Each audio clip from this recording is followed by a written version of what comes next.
Hi all. So today we are going to study about electronic commerce, that is e-commerce, e-business, e-governance. And before starting, let me tell you, if you are getting confused within the terms, just to simplify this one sentence, that we'll understand about e-commerce, and then later when we are studying about e-business, we'll come to know that e-commerce is a part of e-business. Okay. And later when we study about electronic governance, that is e-governance, we'll come to know that e-business is a part of e-governance. Okay, so don't get confused when we are going through each of the topics. So first thing that we are going to see is this dot-com boom and bust, and then we are going to see the types of e-commerce and various models and difference between, like, there are various terms take which we interpret as a wrongly. Like, if we are going to understand about the portals, the search engines, then we, after the explanation, we might come to a conflict, like what is the difference between them. So we'll see all of them. So overall we are going to understand what happens in each of the categories, and finally with the advantages of e-governance, we are going to understand the advantages of all the three terminologies. Okay, and that's how we are going to end today's session. So if you have not watched the previous videos where we were talking about the market, okay, so market and the foundation which we have covered before the e-commerce thing, so you can watch all those videos in the same playlist. Okay, and once that is done, you can come to this. But anyhow, there is no dependency between the concept, but just for the ease, you can go and watch previous videos and then come to this. Okay, so let's get started. Okay, so we see the first thing that we are going to understand is the dot-com boom and bust.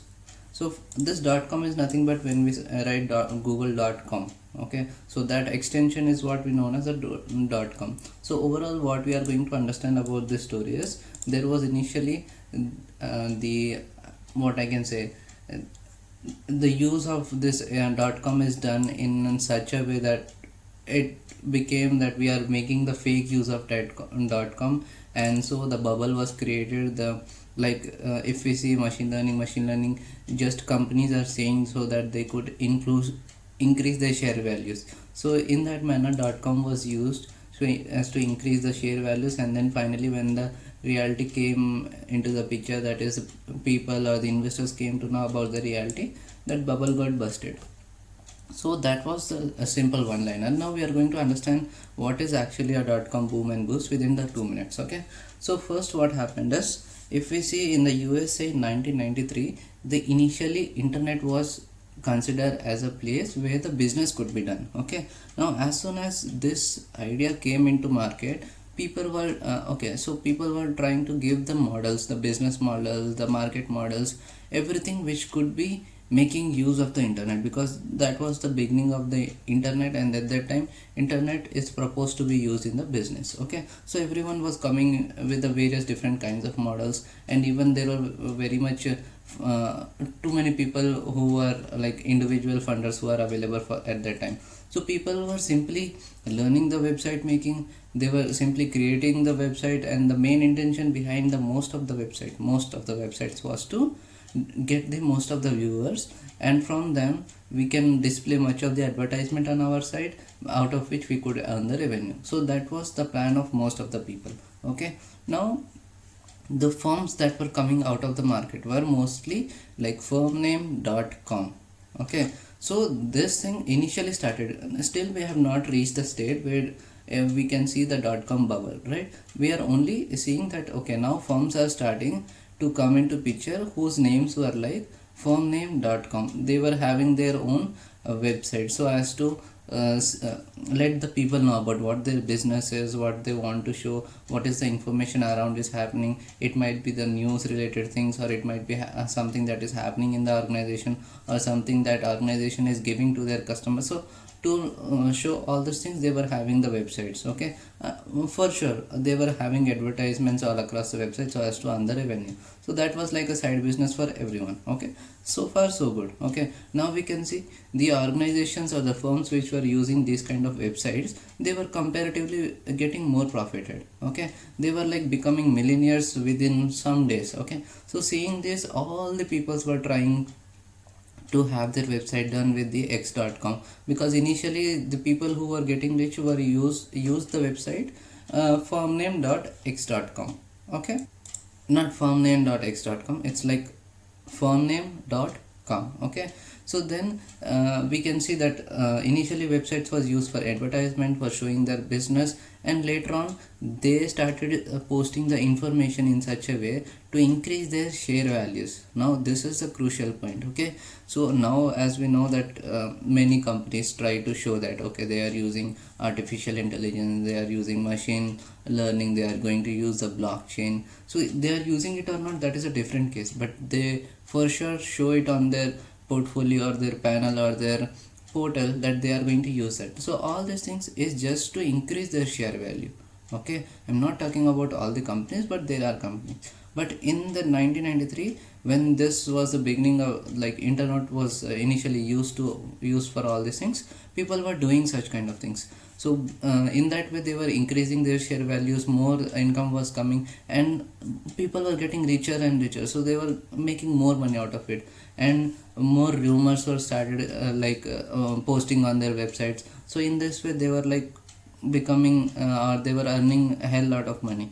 And after a certain time, some people came to know that okay, yeah, the value the share is holding because of some information is not true. Okay, then people slowly stopped buying things. Okay, when people slowly stopped buying things, the market began to crash. It is around nearly 2000. Okay, so once they were people were stopped buying the shares, people came to know that the reality is something else. Then people or the huge people or the people who have invested huge amounts already, they also started selling all the shares that they had bought already. Okay, so this again caused the market to crash badly. Initially people stopped buying, because of which market crashed, but now people started selling their the shares which they have already bought, because now everyone came to know what is wrong in the information. There was not no validation, they were simply posting the wrong information. So everyone started selling their shares, so which caused the entire market to crash very badly. So this was the situation in the USA and in the India as well. So the part where people were making huge money out of the dot com, that was called the dot com bubble. So it was not the effect of dot com bubble, it was like uh, uh, the concept of the imaginary concept across the dot com was started, because many people who were getting richer, or the people who were starting to create websites, were using the dot com. So that's why we call it as a dot com bubble. Now when people came to know about the reality and what's bad thing happening behind the scene, that is where the bubble busted, and we call that as a dot com bust. So now after this, government started creating websites, producing awareness.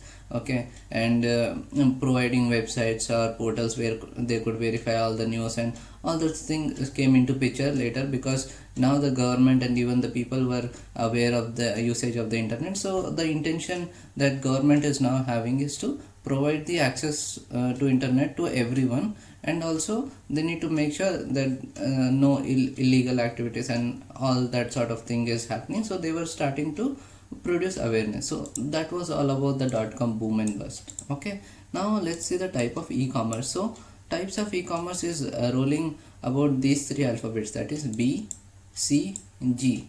So B is business, C is customer, and G is government. So you can take anything. So B you are taking, so B will be dealing with C and other three variables. Similarly, if you take G, it will be dealing with other two variables. Okay, so business to customers, what does it mean? It means direct selling to customers. So we are going to see the example later on, or else we can take it now itself. Okay, let's say we are considering amazon.com and it is selling the books. Okay, now if we go to the bookstore, we are actually buying from the shopkeeper. So here the manufacturer is producing the books, he is giving the books to intermediate people, and the intermediate are giving it to the shopkeepers, and from shopkeepers we are buying it. It means when we went to the shop and we bought the books, we had no contact with the people who manufactured it or the intermediary. So that was not the direct selling. Okay, but now when we tried to buy directly from the Amazon, we are getting all the details of the manufacturer, author, all the reviews and everything. So if you want, we can contact it as well. So here we are directly buying from the original person. It will be in that manner. So that was an example where we are buying books from amazon.com. It can be considered as a B2C. Now next is a B2B. So B2B is nothing but business to business. So if we see, we are buying cars, okay, so behind that the people who are manufacturing cars, they are buying the raw materials, or I can say the parts, from some other business person or some other manufacturing unit. So that's where B2B means business to business transactions is happening. So the good point here to understand is the difference between B2B and B2C. So one difference is B2C is very ad hoc, that is it is very temporary relation, and the amount that is involved in the transaction will be not fixed every time, because the bargaining and all will happen, okay. And B2B, coming to B2B, the price will always be fixed, and the relation that is happening in the B2B is for a long time, that is a kind of contracts or bonds is happening, okay. Now coming to the timing factor, in B2C timing factor is important but not as critical as we have in B2B, okay. So I hope that makes sense, okay. Now we have B2G, that is direct transmission between the business and government departments. So here we can say simply that a business is providing a service, or a business is providing goods to the government.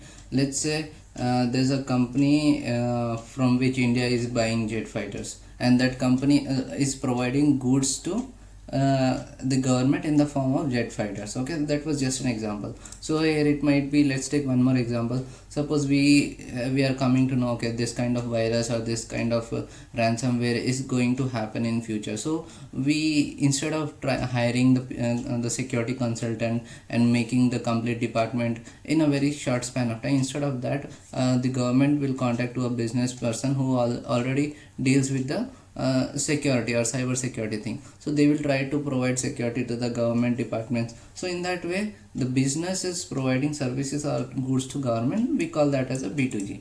Now G2G, so here transactions between government departments. So I think this is a self-explanatory thing. Next we have G2C. So here let's take an example that government is providing us electricity. So the customers, or as an end user, we go to fill out the taxes, road taxes, electricity bill, water bill, so all that we do, right? So initially what we used to do is we used to go to a different department to pay the current bill, different department to go to the to pay the water bill, different department to pay the taxes. So then government is providing us services by providing us various e-seva.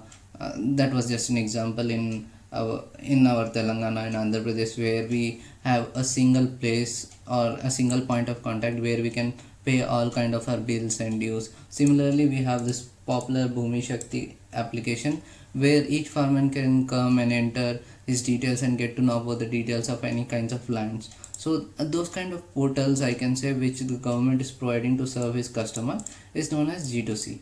Now C2C is customer to customer transaction, where the transaction is happening between customer and citizen. So if you see, in a few minutes in the e-commerce models, we are going to study something about auctions, which is an example of C2C. So let's take the example now itself, because anyhow we have to discuss. So C2C is a customer to customer. Now if you have seen the OLX or the eBay, what happens there? As a customer, we put a product for selling, okay, and then there's some more customer who applies for buying it, and then we had a conversation, and finally the transactions happen. So these kind of things which is happening between the customer to customer, that will come under C2C, okay. I hope this is making sense. Now let's get on to the e-commerce models, okay. So first is e-commerce. Now when we first see the term e-commerce, things like Amazon, Flipkart, Grofers, these kind of things come into picture. But the actual meaning of e-commerce is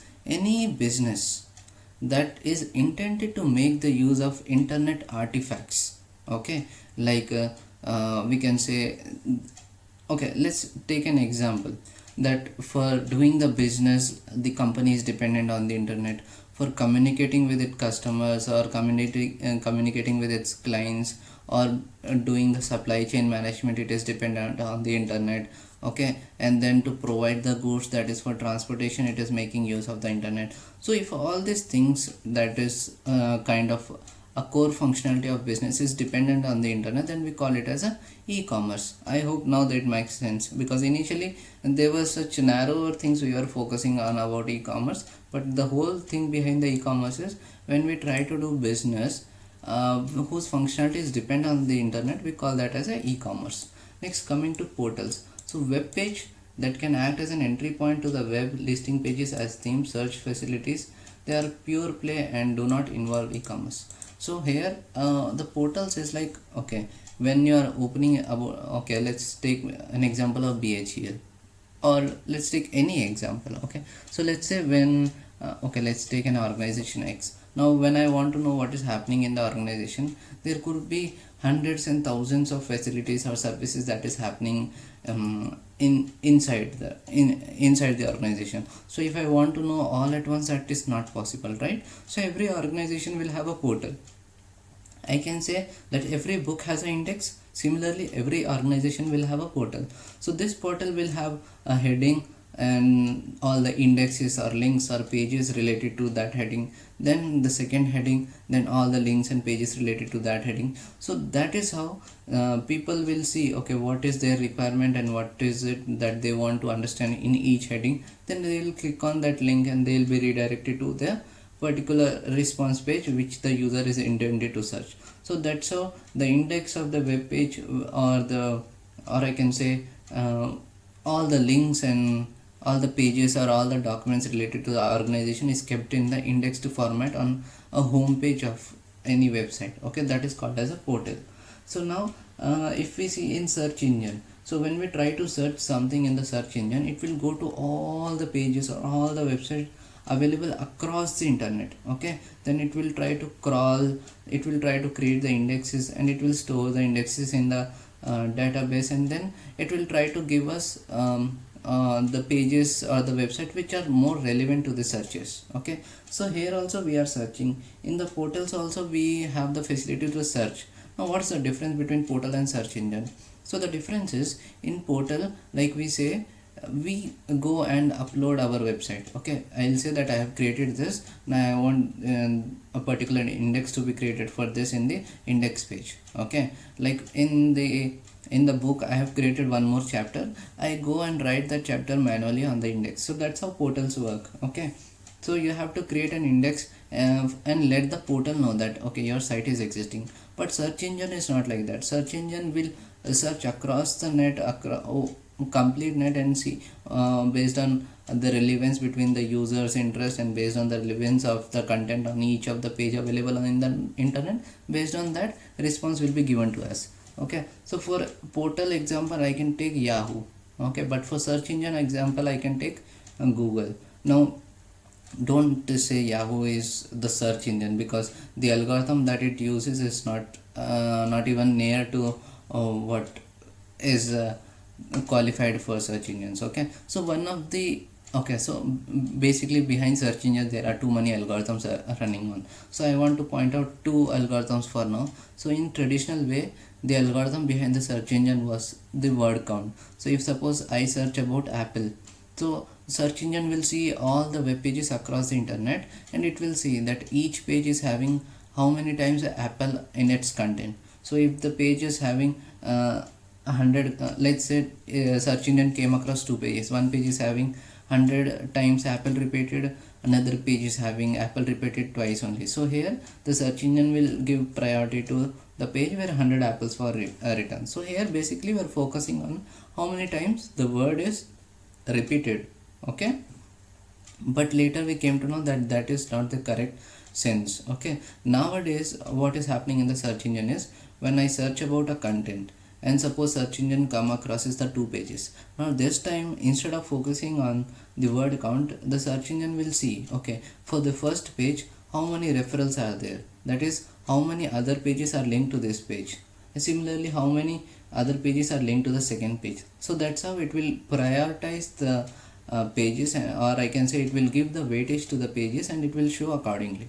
Okay, so even if the algorithms you didn't understood, that is fine, that is fine. Okay, next we have direct selling. So this direct selling we have seen as an example of Amazon.com selling the books in our business to customers. That is direct selling to customer. Okay, so I don't think I need to explain this again, but let's give it a read.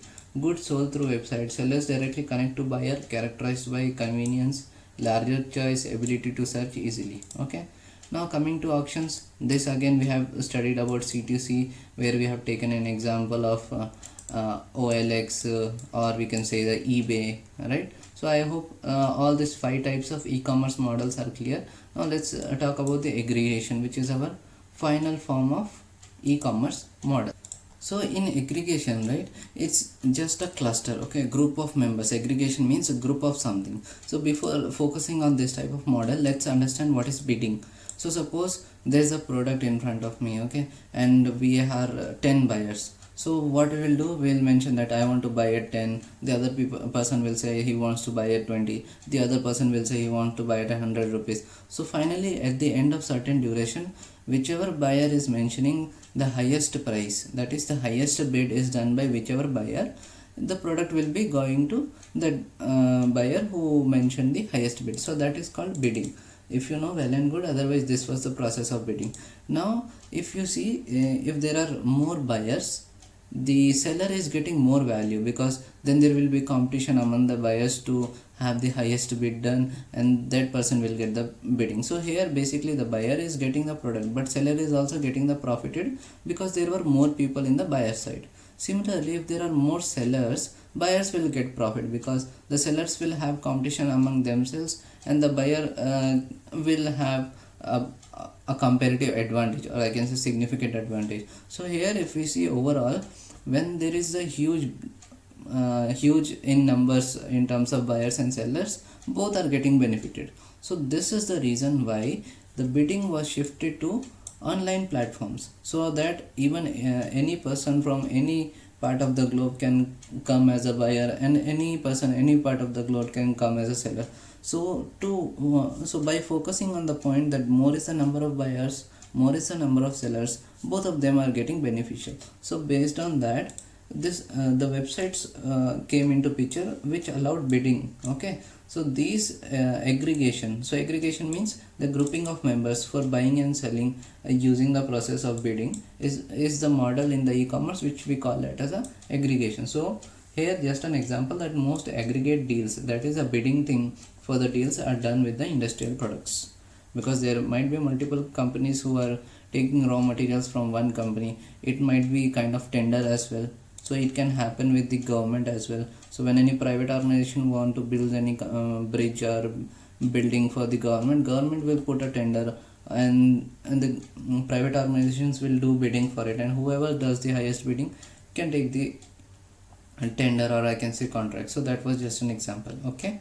Now let's coming to e-business. So e-business is nothing but enhancing internal functioning and then lower transaction cost. So here these two factors why we are focusing on, because if you remove e, that is electronic, from the business, that will become the traditional business, where there were certain functionalities that used to happen, okay. And one of the functionality of in the traditional way that was highly affected was the transmission of data, raw materials, goods and all, okay. If any report or any financial statement or any other useful document or any legal document that is used to be shared among the people involved in the transaction, it was very costly, because the time that goes into this was very high, and the medium or the format in which the data could be transferred was very restricted. So there were too many side effects, or I can say too many restriction on how much and how the data could be transferred between the people involved in the transaction. So that is now, of course, since we are in the internet era, we know how many format, how many different types of presentations now we are having. So with the appending of the e, that is electronic, in the business, the transaction cost is very much reduced, and it is fast and accurate, and now the secure communication is happening, because initially when there was like manually sending, there was much scope for fraud and all. Supports the distributed organization. I hope now this makes sense. Transaction fast and accuracy, okay. Similarly, we use internet in every part of our core functionality, so all the internal functionalities is getting, I can say, enhanced. So if you have not seen the previous video, there we are talking about the management information system, transaction information system. So all these things are happening again based on the okay, some of them are based on the internet, because again there will be a private network, there will be a global network, but somehow or the other, if they are making use of the internet, we call that as a electronic business. And because of the presence of the internet, of course there are some disadvantages like threats to or I can say security issues will be widened, but again for them also we have the solution. So the more the solutions we have, the more the problems will also come, but that is a never ending problem. Yeah, so overall I can say the because of the appending of the e, or I can say by bringing the business onto the internet platform, many of the core functionalities got enhanced and many of the other functionalities got benefited. Okay, finally e-governance. So here we have seen refers to the use of e-business or e-commerce technologies by government. So we have studied about G2B, G2C and G2G already.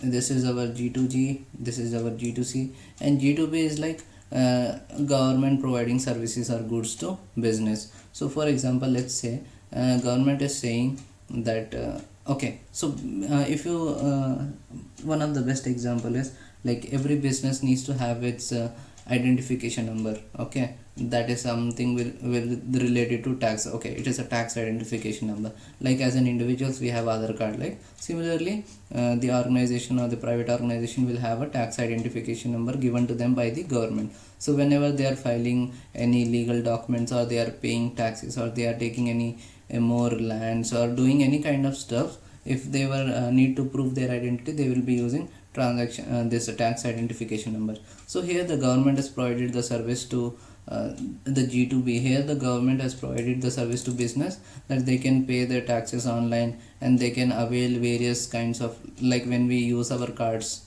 or I can say shopping mall cards, we get the points. Similarly business will get the points or some kind of credits when they are purchasing something from the government instead of somewhere else. Similarly, if the business is trying to give employment to some place, the government is giving them beneficial. So those kind of things will come under government to business, when any goods or any services or any transaction is happening from government towards the business. Okay, the government to citizen, we have seen the e-seva thing. Government to government, again there are too many like one department will be dealing with the customer, another department will be dealing with the defense, then another department will be dealing with the farmers, let's say another department will be dealing with the education. So all these things again have a common database. So there will be too many internal application which are helping the departments to coordinate with each other. Then similar how we have studied the portal, government will also have its own portal, so that other departments can talk to each other based on the application. Okay, so that's how government provides a service to itself in terms of various departments. Coming to the advantages of e-governance, here we can consider all the advantages that we get with the use of the internet. Okay, like we can see the transaction cost is reduced, saves time, higher accuracy because most of the things are automated. Okay, now simplicity, efficiency, and we are providing the interfaces to the customer, so the presence of the person to guide someone is also reduced. So improved access, expand reach of government. So all the advantages of the internet we can add under advantages of e-governance. So I hope we have discussed everything about these three terminologies. If you have any queries with respect to this, please write down in the comment section, and also if you have any kinds of suggestions, please mention that as well. And overall, if you have liked my explanation, please subscribe my channel, click on the notification bell, and share to it to other peoples who really need to know about what these things are, because even I was previously very much confused among these terms. So if you think there is someone who should know about these things, please share to them as well. So yeah, that's it, that's all for today. Thank you.